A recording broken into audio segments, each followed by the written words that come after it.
경제학이라는 게 오랫동안 모델링을 하고 그 다음에 그거를 수식으로 표현을 하는 식으로 설명을 하는 거죠.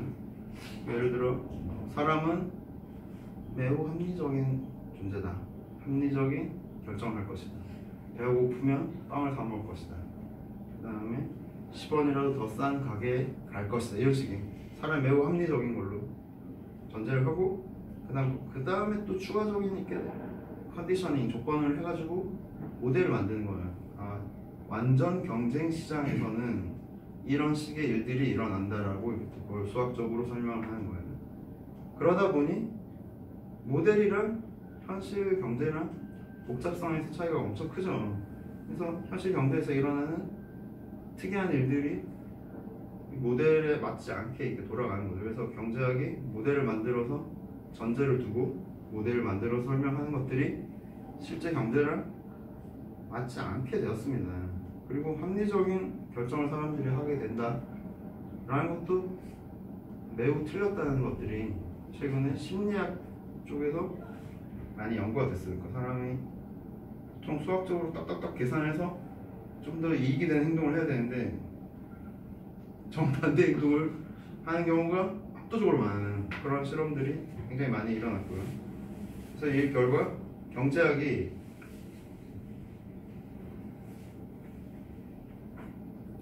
이런 모델링과 수식을 하는 데서 벗어나서 심리학과 결합을 해서 새로 설명을 하는 방식으로 많이 바뀌고 있습니다. 이게 최근의 트렌드고요. 그래서 나중에 관련돼서 공부를 더 하고 싶으면 심리학 책 중에서 이제 좀 대중적인 책들을 소개해 드리겠습니다. 카누만 같은 분들이 쓴 책들이 많이 한국에도 출판이 되어 있습니다. 그런 책들 보면 도움이 분명히 되죠.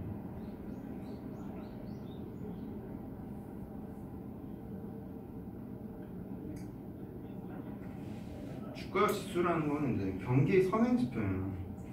이런 걸 잘 알아야 돼요. 그러니까 경기 선행 지표라는 건 경기보다 이 순환이 먼저 움직인다는 뜻이잖아요. 대략 3개월에서 6개월 정도 선행 지수가 먼저 움직이고 그 방향으로 경기가 따라간다는 뜻입니다. 그래서 경기 선행 지수가 있고 경기 동행 지수가 있는데 제가 드린 보조 자료를 보면 경기 선행 지수의 지표들이 애들이 나와 있어요. 실제로 한국은행에서 사용하는 지표가 8개가 있는데요.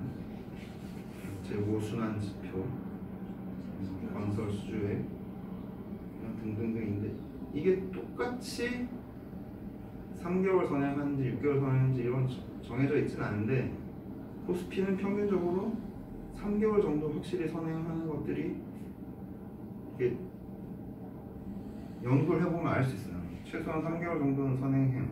진짜. 그러니까 코스피가 알 수 없이 폭락하고 있으면 그 뒤에 나중에 경기가 전망이 바뀌어요. 그러니까 경제학자들이 주식을 잘하는 사람이 잘 없어요. 왜 그러냐? 경기를 먼저 보기 때문에 이 사람들은.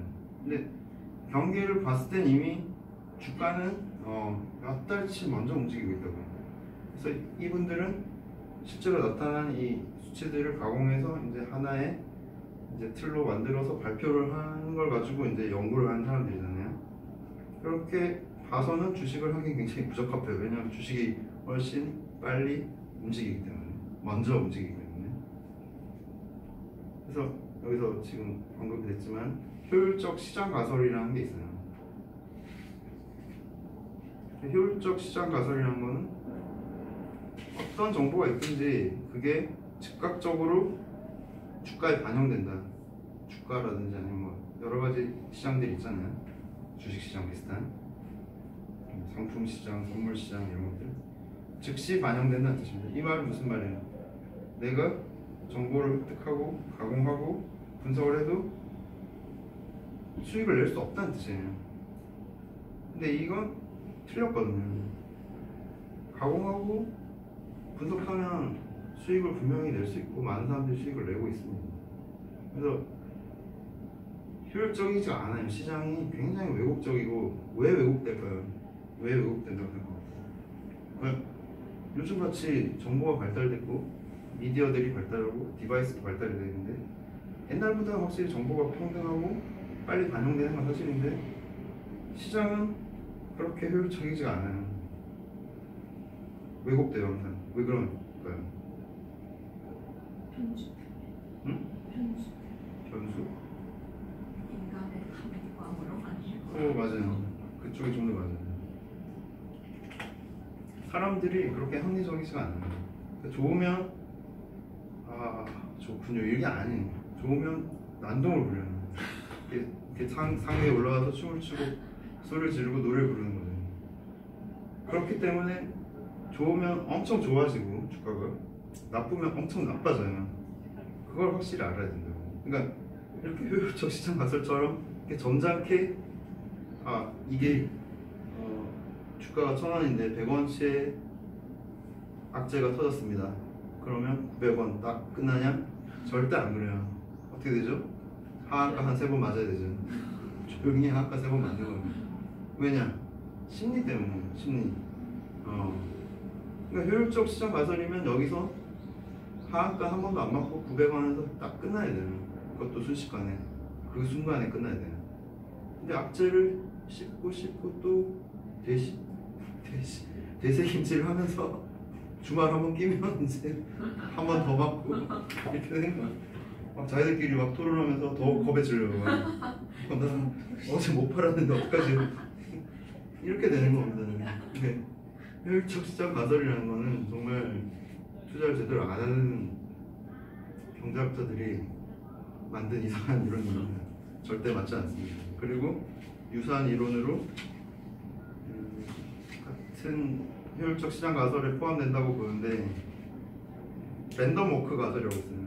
랜덤 워크 가설은 어제 시장과 오늘 시장은 그리고 내일 시장은 각각 독립적이다. 그 고등학교 때 다시 또 수학 얘기를 하는데 독립시행이라고 있잖아요. 주사위를 매회 던지는 것처럼 독립시행인데 얘가 얘한테 영향을 안 미치는 게 독립시행이잖아요. 어제 주가가 오늘 영향을 안 미친다? 말도 안 되는 얘기예요. 과거의 주가는 오늘 주가에 굉장히 영향을 많이 미칩니다. 그러니까 이게 정말 하다 효율적 시장 가설한 다음에 이제 이 트렌드가 끝난 거예요. 그러니까 모델링을 하다가 했는데 이게 하도 안 맞으니까 욕을 먹고 이제 좀 물론 단지 이것 때문에 경제학 트렌드가 바뀌었다고 할 수는 없겠지만 이런 식으로 수리 경제라는 게 꺾인 거죠. 여기가 거의 절정이었던 거예요. 여기까지 했던 거고. 그래서 경제학자들이 아까도 말씀드렸지만 경제학자는 전 세계에 20세기 돌아가신 분까지 쳐서 대략 수만 명 계실 거 아니에요? 최소한 수만 명이 계시는데 그 중에서 주식 투자를 잘했던 분은 딱 2분 계셔요. 물론 이건 좀 과장인데 뭐 일일이 다 확인하지는 않았지만 대체로 유명한 경제학자 중에 한국을 포함해서 그 중에 제일 유명한 분은 그분이죠. 케인즈 아시죠? 케인즈 뭐가 유명합니까? 하여튼 케인즈 고등학교 사회책에도 나올 정도로 대공황과 관련있습니다. 영감 제공이 맞습니다. 케인즈는 영국의 재무상을 지냈던 분이에요. 영국 사람이에요. 굉장히 천재적인 사람인데 케인즈가 그 대공황 극복의 뉴딜 정책의 아이디어를 제공했다. 그러니까 뭐냐면 그 전까지 경제학은 그런 식으로 이제 공급을 밀어붙여서 이게 전체 산출을 확장시키는 식의 방식을 생각을 하지 못했는데 이분은 이제 이런 식으로 이제 공공 정책을 일으켜서 경기에 다시 영향을 줄 수 있다 이런 식의 어떤 이론적 기반을 제시하신 분이죠. 그래서 좀 결국 약간 국가 사회주의처럼 되는 거예요. 그래서 원래 오리지널 자본주의 경제학자들이 케인스가 유행한 직후에 다시 그분들이 하이에크 같은 분들이 나와서 이게 무슨 자본주의냐 이거 사회주의지 않냐 그 국가가 이렇게 경제에 이렇게 개입을 하면 되겠느냐 각자 알아서 자유방임으로 해야 된다 그게 진정한 자유주의고 그게 자본주의다라고 주장하는 분들이 신고전학파라고 해서 나중에 다시 나와서 반동이 되는데 어쨌든 케인스는 굉장히 혁명적이고 천재적인 경제학자였는데 이분이 주식을 정말 잘했어요. 이분은 뭐 이렇게 재무부 장관 이런 걸로 한 돈보다도 주식으로 훨씬 더 많이 버신 분이고 거의 실패하진 않았습니다. 그래서 이분이 일단 대단하고, 그 다음에 제가 추천한 책 중에 있는 제레미 시걸, 이름 맞나? 잠깐만, 이름이 뭐지? 제레미 시걸.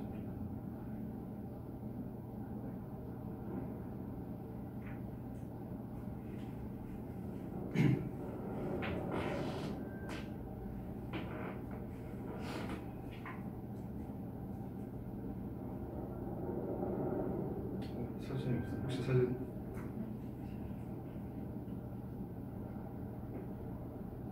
그래서 그 TV 나오는 부동산 교수들 말 따라가는 거 하려고 제러미 시계. 제레미 시걸. 아까 뭐라 그랬지? 제레미 씨 맞췄는데 네. 제레미 씨. 밖에 가 있으니까. 갈매기 꿈 소설가랑 이름이 비슷해서. 갈매기 갈매기 누구지? 조나단 아닌데. 아무튼 제레미 시겔이 경제학 교수예요. 이분도. 근데 이분은 독자적인 방법론을 창출했습니다. 물론 이분이 완전 오리지널을 할 수는 없지만 이번 책도 잘 나와 있는데, 배당주를 장기 투자하면 시장을 이길 수 있다라는 이론을 확립했어요. 그래서 실제로 본인이 직접 투자도 하고 계속 모델링도 하고 해서 그러니까 계속 이런 식의 추종하는 기법들도 많이 나왔어요. 그러니까 예를 들어 다우의 개들이라는 기법이 있어요. 그러니까 다우에서 올해 계속 배당을 제일 잘 주는 탑10을 계속 골라서 포트폴리오 바꿨을 때 10년간 시장 수익률을 이기냐 지냐 했을 때 일시적으로 이겼었어요. 지금은 또 이런 게 알려지면 또 반대 매매가 들어요, 반드시. 그래서 그렇기도 하고, 또 너무 많이 해버리면 또 돈이 너무 많이 들어와서 또 이게 가격이 왜곡되고 해서, 그래서 방법론은 계속 완벽한 것처럼 보여도 방법론은 계속 모디파이를 해야 됩니다. 반드시 유출이 되고 다른 사람들이 또 반대로 와서 얘들 공격할 경우도 있고 하기 때문에, 어쨌든 케인스랑 시걸 교수님 두 분만이 경제학 중에서 자기만의 이론으로 많은 수익을 거뒀습니다. 나머지 경제학자들은 대부분 주식에 대해서 정확한 관점을 가지고 있지도 않고 예측 다 틀립니다. 저희 매형도 경제학자인데 다 틀려요. 경제기 왔을 때 얘기를 들어보면 교수님이시죠. 서울의 유명 대학의 교수님이신데, 어쨌든 개인적인 얘기고. 근데 그분은 주식을 안 하는 것 같아요. 물으면. 그러니까 뭐 물어보면 대답은 해주는데 본인이 직접 안 하는 경우도. 그러니까 노름과 투기와 투자를 구별해야 돼요. 지금 오늘 와 있는 분들 특히 잘 새겨 들어야 돼요. 10대 때 노름, 20대 투기, 이제 30대 투자. 노름하듯이 주식을 투자하는 사람들이 굉장히 많아요. 그래서 사실은 노름이랑 투기가 다르고 투기랑 투자가 다르다면, 정확하게 말하면 이분들이 하는 건 주식 투자가 아니죠. 그냥 주식 노름을 하는 거예요. 노름이라는 개념은 뭐냐면, 일단 정확하게 이 주식을 왜 사는지에 대해서 이유를 댈 수가 없는 사람들이에요. 물론 이유는 있긴 있죠. 뭐, 신약을 개발한대더라, 아니면 얘들이 뭐 외국의 어디 회사에 공급 계약을 맺었다더라, 아니면 사람들이 수소차를 많이 타게 될 것이다더라, 뭐 이 정도의 아주 미약한 이론적인 근거는 있는데, 근데 그 정도를 가지고 그 다음에 이제 이거는 많이 오를 거야 이러면서 그냥 사는 거죠. 약간 정확하게 말하면 홀짝 게임이랑 되게 비슷해요. 랜덤 워크 아까 나왔지만, 이제 이분들이 노름으로서 주식 노름을 할 때는 랜덤 워크예요. 왜냐면 오늘도 올랐군 이러면서 역시 내가 맞아. 그럼 다음날 폭락해. 오늘은 뭐지? 이러면서 다른 걸 사야 되나? 약간 이렇게 되는 거예요. 이렇게 되면 왜 샀는지도 모르고 언제 팔아야 되는지도 몰라요. 왜냐면 이게 홀짝 게임을 계속 하는 거예요. 이거 안 오르면 다른 거 사면 오르겠지만, 약간 이런 식으로 계속 끝도 없이 가는 건데, 이거는 그냥 주사위 노름이나 꼴짝 노름과 거의 유사한 편입니다. 투기는 또 좀 달라요. 투기는 그보다 좀 더 투기는 좀 알아요. 투기는 노름보다 투기는 뭘 좀 아는 사람이에요. 투기는 이런 거예요. 노름은 이게 오를지 내릴지 모르고 가는 게 노름이고요. 투기는 오를 가능성이 60% 정도 있다는 거를 확인하고 가는 거예요. 그 차이입니다. 그러니까 노름은 그냥 정말 이렇게 그 빠찡코 같은 걸 하는 그런 느낌이고, 투기라는 건 조금 다르죠. 투기는 빠찡코보다는 로또를 뭐 한 100만 장 정도 산다? 이 정도 느낌이죠. 100만 장을 샀는데 그보다 많이 벌면 되잖아요. 이런 게 투기예요. 조금 다른 거죠. 그래서 투기는 실제로도 투기꾼들이 굉장히 많아요. 옛날부터 지금까지 투기꾼들이 많고, 투기꾼 중에 인류 투기꾼들은 억만장자가 되는 경우가 굉장히 많아요. 그러니까 굉장히 정확하게 투기를 하면 상당한 보상을 얻을 수 있고, 또 투기꾼들의 특징은 이게 위험하고 실패할 수도 있다고까지 알기 때문에 완전히 망하진 않아요. 그러니까 예를 들어 저도 투기를 뭐 가끔씩 하는데 몰빵하진 않아요. 몰빵하지 않고, 예를 들어 제가 전 재산이 1000만 원이다. 투기를 할 때 1000만 원으로 하는 게 아니죠. 물론 그렇게 해야 억만장자가 될 수 있긴 한데 억만장자 될 생각이 없으므로 100만 원이나 50만 원 정도로 투기를 하는 거죠. 그러면 성공하면 보상은 한 200~300만 원 되겠죠. 대충 그렇게 생각하시면 되겠어요. 그런 게 투기고. 투자는 무엇이냐? 투자는 가장 큰 차이점은 이제 투자는 일단 내용을 정확히 아느냐, 그 다음에 원본을 보존할 수 있느냐, 이 두 가지인 것 같아요. 그래서 내용을 정확히 알고, 왜 내가 이걸 했고 이건 어떻게 오를 것이며 언제까지 갖고 있을 것이냐라는 것에 대해서 확실히 알아야 되고, 그 다음에 이 투자 원금이 위험했을 때 내가 어떻게 할 것이냐에 대해서 계획이 있어야 돼요. 그런 게 있으면 투자를 할 수 있겠습니다. 그래서 급변했을 때 이제 탈출을 하는 거고, 그런 것까지 계획이 다 있으면 투자가 되고요. 그리고 또 꼭 투자가 장기일 필요는 없어요. 사람들이 이게 금융투자협회 이런 데는 이익단체잖아요. 금융투자협회는 증권사나 이런 사람들이 회원돼서 돈을 모아서 만든 협회잖아요. 금융투자협회에서는 매번 펀드를 매달 적립을 해서 50년씩 갖고 있어야 된다는 식으로 뻥을 치는데, 그래봤자 수수료만 계속 나가는 거예요.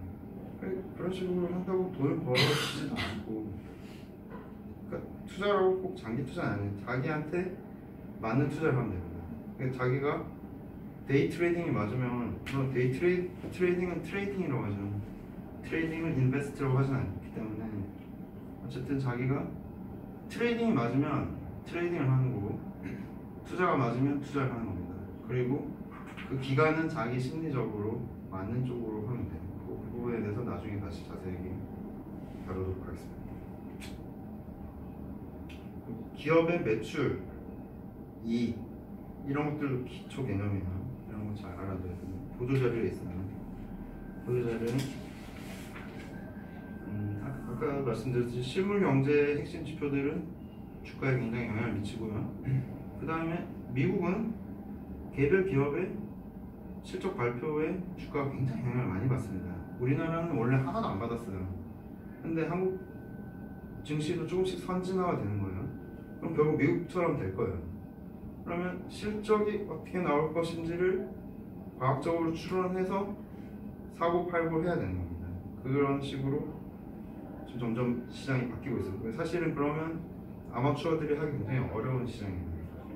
그래서 한국 시장은 약간 노름판이기 때문에 좀 그래서 개인들이 비빌 영역이 있는 건데, 미국식으로 실적 발표 위주로 막 하루에 막 50% 오르고 50% 내리고 그래요. 실적이 좋고 나쁘고 기대치랑 갖고 다르고에 따라서. 근데 한국은 전혀 그런 게 없죠. 한국은 기껏해야 30%고 그렇게 영향을 많이 받지 않아요. 근데 점점 많이 영향을 받을 거기 때문에 기본적인 실적에 대해서는 분석을 할 수 있어야 됩니다. 그러니까 나오기 전 걸 분석할 능력은 쉽지 않은데, 나오고 나서의 자료는 누구나 분석할 수 있어야 됩니다. 그 정도는 봐야 되거든요. 기본적으로 여기 용어가 되게 헷갈려요. 그러니까 수익과 이익 같은 말들이 일상 용어랑도 또 맞물려서 정확하게 사용을 하기 어렵습니다. 그래서 확실히 구별해야 돼요. 수익은 매출보다 더 커요. 이 말은 무슨 말입니까? 강수필 씨, 강수광생. 어떻게 수익을 줄여가지? 어떻게 생각? 아 그래. 매출은 영업 활동이잖아요. 영업 외 활동에 있어서 수입이 나올 수 있죠. 월세를 받을 수도 있고, 그다음 특허료를 받을 수도 있고, 아니면 갑자기 탈세한 게 드러나서 세금을 왕창 내야 될 수도 있죠. 그러니까 레버뉴라는 건 물론 반대 개념은 이제 손실도 포함이 되겠지만, 이게 플러스가 됐을 때 레버뉴가 되는 거예요.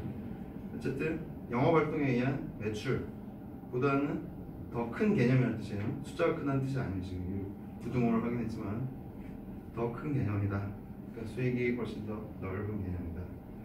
그 다음에 이제 이익이라는 말이 있는데, 이제 수익, 이익, 일상 용어에서는 사실 막 섞어 쓰는 말이잖아요. 근데 회계학에서는 확실히 구별을 해야 됩니다. 수익이랑 이익은 구별되고요. 이익은 income이라고 보통 하고요. profit이라고도 하는데, 이익은 이제 revenue에서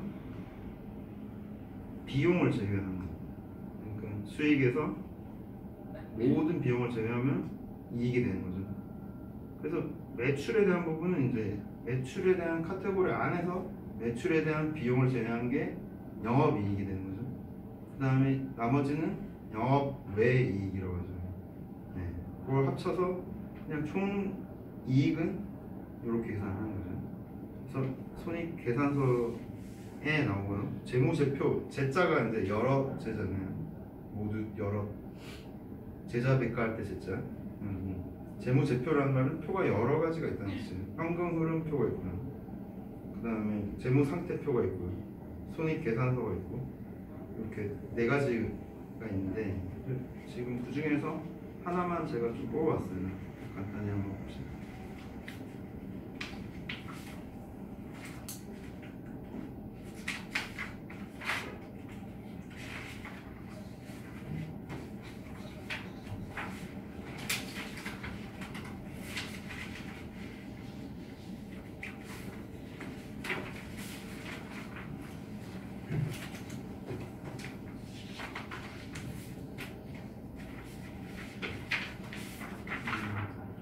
이 회사는 GS 리테일이라는 회사입니다.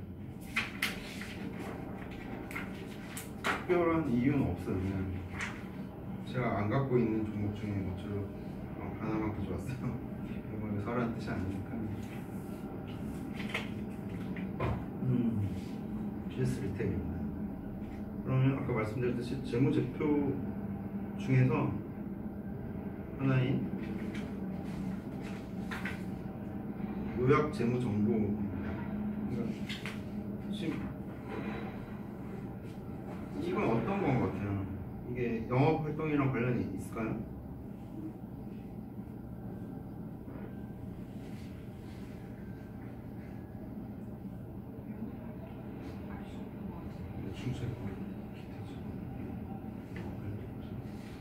영업 활동과 관련이 있는데, 이건 그러니까 재무제표가 여러 가지 표가 있는 이유는 똑같은 거를, 그러니까 예를 들어 이제 고기 덩어리가 있는데 이렇게 세로로 자를지 가로로 자를지 이렇게 옆으로 측면으로 이렇게 자를지, 예, 같은 고기인데 이거를 어떻게 잘랐는지에 대한 거죠. 이제 요약 재무 정보에서 나오는 거는 핵심적인 게 자산과 부채가 어떤 식으로 구성이 되어 있느냐라는 걸 보여주는 자료입니다. 그래서 예를 들어서 이제 제일 왼쪽 게 최근이잖아요. 물론 이게 완전 최근 건 아니에요. 한 분기 전 겁니다. 두 분기 전 거네요. 아무튼 2018년 3분기 말에 유동자산이 그 전 거랑 비교해서 어떻게 됐나요? 네, 늘었죠. 그 전까지 봐야 되는 만큼 계속 늘고 있는지 좋은 건 늘어야 되고 나쁜 건 주는 게 좋은 거죠. 그게 아주 단순한 얘기인데 아주 옛날 100년 전 이론에 의하면 유동 부채분의 유동 자산에서 그게 배수가 높은 걸 사면 된다 뭐 이런 이론도 있긴 있어요. 아주 옛날 이론이고 지금은 물론 적용이 안 되는데 그리고 요즘은 또 약간 더 사람들이 사회가 많이 복잡해졌죠. 그러니까 부채가 많다고 꼭 나쁜 건 아니에요. 부채가 연구개발이나 투자 개념으로 아니면 또 뭐 좋은 작은 회사를 이렇게 매집하거나 하는 식의 활동으로 아니면 시장 지배력을 강화하기 위해서 과정 상태였는데 독점으로 만들어 버린 경우가 있잖아요. 예를 들어서 이제 CJ 통운이 대한통운을 인수해서 갑자기 택배 1위가 됐잖아요. 예전에 몇 년 전에 그런 식의 활동을 하면 분명히 이득이 커요. 이득이 큰데 부채는 늘어나요. 그런 부분까지 감안을 해야 됩니다. 요즘은 꼭 부채가 많다고 무조건 나쁜 건 아닌데 이런 거죠. 이걸 봐서 알 수 있는 거는 이 회사가 망해가는지에 대해서는 알 수 있어요. 그러니까 감사가 의견이 거절되면 당연히 이건 완전히 회계도 안 되는 회사인 거고 감사 의견이 나왔는데 표로 봤을 때 계속 막 부채가 엄청나게 늘어나고 자산은 하나도 없어지면 당연히 망할 수 있죠. 영업 활동에 형편없다면 그 회사 망하는 겁니다. 그런 것들을 체크하는 거예요. 그게 제일 중요한 거예요. 그래서 이 재무제표 중에 일부를 봤고요. 이런 것들은 자기가 보유할 혹은 자기가 보유하고 있는 회사에 대해서는 체크를 하는 게 좋아요.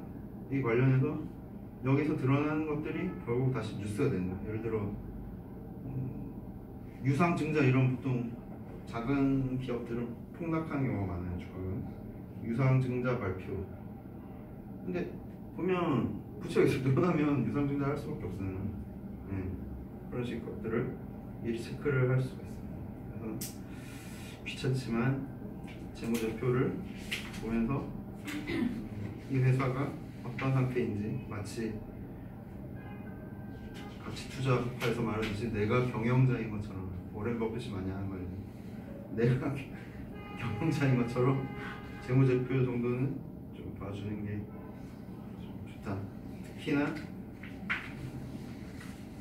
아주 멀쩡해 보이는 회사가 아닌 경우면 특히나 재무제표부터 본 다음에 살지 말지 생각해야 돼요. 아니면 잘 모르는 회사나. 근데 워낙 유명하고 큰 문제 없어 보이면 스킵하는 경우도 있긴 있습니다. 그리고 보유기간에 따라 다르죠. 보유기간이 짧은데 폰을 사서 모레 팔 건데 재무제표를 보고 있을 시간은 없죠.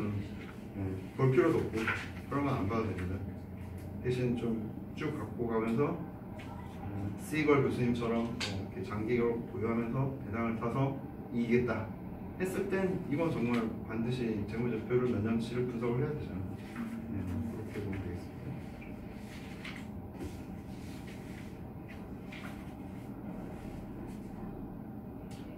증권의 종류가 굉장히 많아요. 이거 사실은 되게 정말 쉬운 기초책 같은 걸 사서 공부를 하면 좋긴 좋아요. 이게 주식이 뭔지, 채권이 뭔지, BW가 뭔지 뭐 이렇게 BW식의 어떤 영어 약자가 되게 많잖아요. ETF, ELS 다 압니까? 대충 알아요? 보기만 아, 잘 몰라요? 간단하게 지금 자세한 거는 2주차에 제가 다루게 되는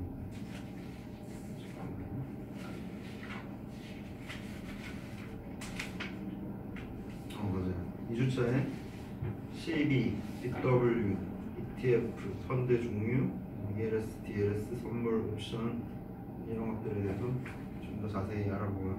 오늘은 제일 간단하게 BW 이건 다음 시간에 빼고 주식이 뭔지 주식은 뭡니까? 주식은 뭡니까? 회사의 주주가 주식 뭐 그렇다네요. 맞나요?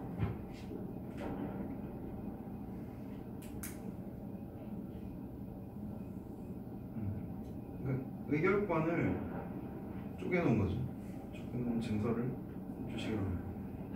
주식도 역시 다음 시간에 나오겠지만 보통주가 있고 우선주가 있습니다.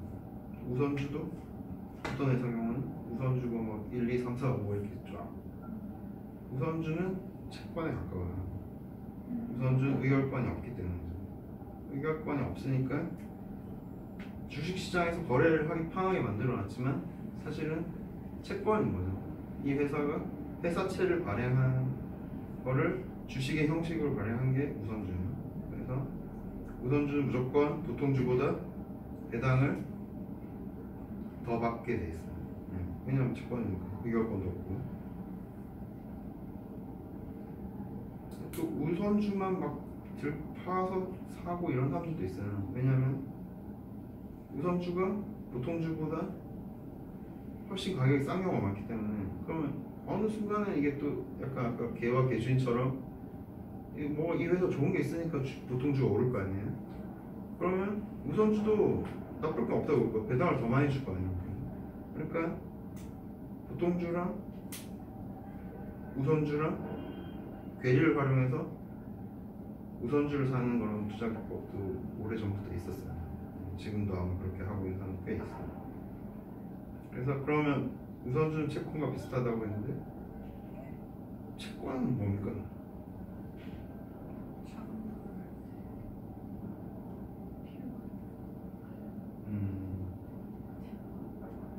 회사가 돈이 필요할 때.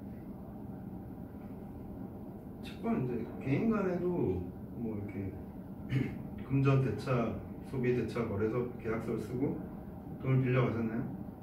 그거랑 거의 비슷하죠. 그럼 예를 들어 1,000만 원을 빌려주는데 2년 뒤에 갚고 1년마다 이자를 5%씩 주겠다. 이런 식의 게 전형적이잖아요. 이게 채권이라는 것도 채권은 기간이 정해져 있고요. 그 다음에 이자를 어떻게 줄 것인지가 정해져 있는 거를 증권을 채권이라고 합니다. 그래서 회사 채도 있고 국채도 있죠. 국채 같은 것들은 아까 봤지만 주요 경제 지표예요. 국채도 미국 국채, 10년 미국 국채, 2년 미국 국채 이런 것들이 기본적인 경제 지표입니다. 매일 확인해야 될 지표라고 할 수 있죠. 금 가격, 그 다음에 서부 텍사스유 중질유의 가격 이런 것들 매일 확인을 하면 좋아요. 매일 환율도 매일 확인하고. 그래서 국채가 있고, 그 다음에 공채가 있죠. 공공기관에서 발행하는 공채, 회사채. 회사채는 우량한 대기업 것도 있고, 그 다음에 매우 불량한 나쁜